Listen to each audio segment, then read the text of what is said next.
Dans cette vidéo, on va utiliser la position du chevalier avec 4 mouvements d'affilée sur 30 secondes chacun pour vraiment étirer et mettre en tension la hanche dans différentes positions, ce qui va vraiment permettre d'améliorer toute la composition faciale et la capacité de l'articulation à bouger. Donc tu vas voir, chacune des positions met en tension différemment, c'est ce qu'on va voir tout de suite. La première des positions qu'on va faire, c'est le chevalier tout à fait classique qui met en tension les fléchisseurs de la hanche. Donc là, en l'occurrence, la jambe qui est étirée, c'est vraiment celle qui est à l'arrière qui se met en extension. Donc pour faire la position du chevalier ici, ça va être de rester avec le genou devant à 90 degrés, de ramener le pubis et les fessiers vers l'avant pour que le bassin se passe correctement.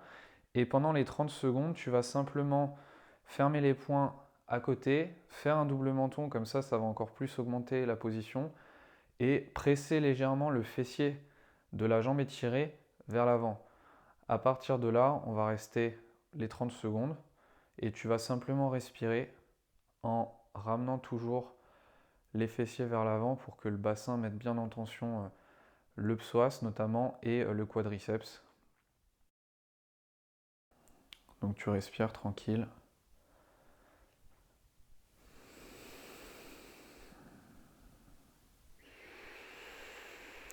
Et lorsque les 30 secondes sont passées, on va changer la position du chevalier. Cette fois-ci, la jambe qui n'est pas étirée, elle va se mettre à 45 degrés comparé à l'autre, donc en diagonale. Tu mets l'autre jambe à 45 et cette fois-ci, encore une fois, le côté qui est vraiment étiré, c'est la jambe qui est mise au sol. Donc là, dans cette position, on va surtout mettre en tension les adducteurs et en particulier les tissus du long adducteur. Tu vas simplement cette fois-ci plier davantage le genou pour augmenter l'ouverture de la hanche qui est au sol.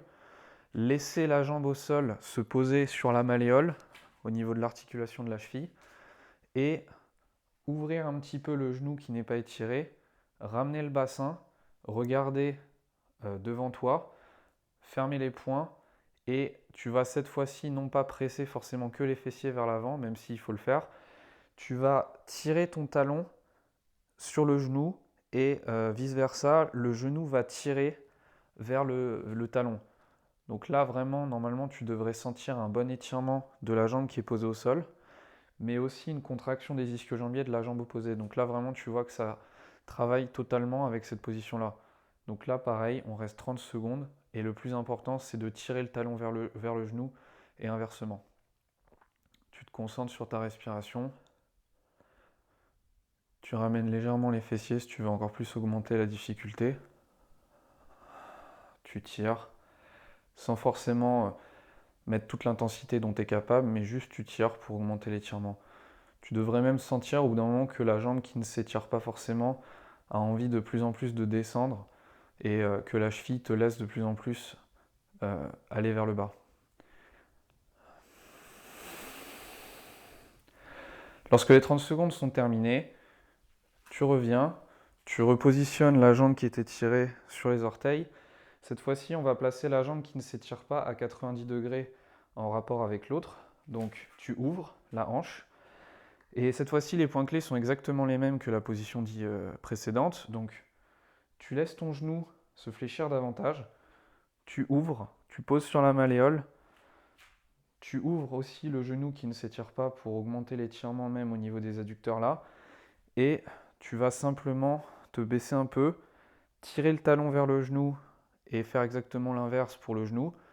Et cette fois-ci, ça va vraiment mettre en tension un autre des adducteurs qui est le pectiné. Tu restes comme ça pendant les 30 secondes.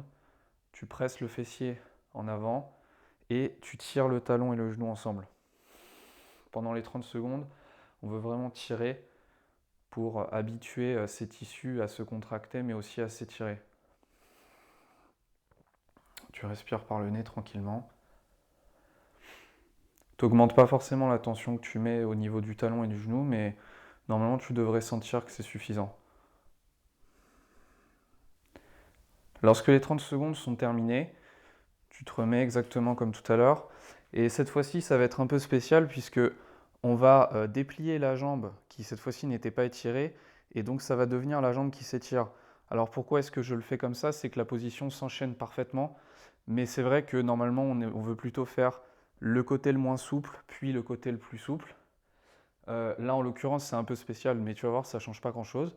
Tu vas simplement déplier la jambe à côté, l'écarter un petit peu, autant que tu peux en fait, ouvrir, tirer les orteils vers toi et le plus possible vers l'extérieur, totalement ouvrir la hanche en rotation externe, garder l'autre jambe sur la cheville, regarder devant toi, presser les fessiers et pourquoi pas même pousser légèrement dans le talon de la jambe qui s'étire. Donc là, pour terminer cette séquence de chevalier, on met vraiment l'attention sur un autre adducteur qui s'appelle le gracile. Et on utilise cette position notamment pour apprendre les grands écarts, augmenter progressivement et maîtriser la position du grand écart dans une position unilatérale plutôt que d'écarter les deux jambes à la fois et qui met trop de tension, tu ne progresses pas. Donc bref, maintenant que tu as tout compris, tu ouvres totalement la hanche, tu restes devant, tu fermes les poings, tu fais ton double menton, tu presses les fessiers en avant tout en ouvrant la hanche. Donc là, tu devrais sentir un étirement vraiment intense normalement sur l'intérieur de la cuisse pendant toutes les 30 secondes. Tu te concentres sur ta respiration. Tu te détends, en tout cas tu essayes de te détendre. Lorsque les 30 secondes sont terminées, tu peux soit glisser la jambe vers toi pour recontracter, ce qui n'est pas forcément très grave. Sinon, si tu sens que tu es mal à l'aise, que tu n'arrives pas à bouger ou que tu ne sais plus trop quoi faire sans faire n'importe quoi, tu places tes mains devant toi, tu ramènes la jambe vers l'intérieur et tu la glisses. Donc là, je n'ai montré qu'un seul des côtés, mais évidemment, il faut enchaîner cette séquence avec le côté opposé et faire ça pour le nombre de séries qui est indiqué.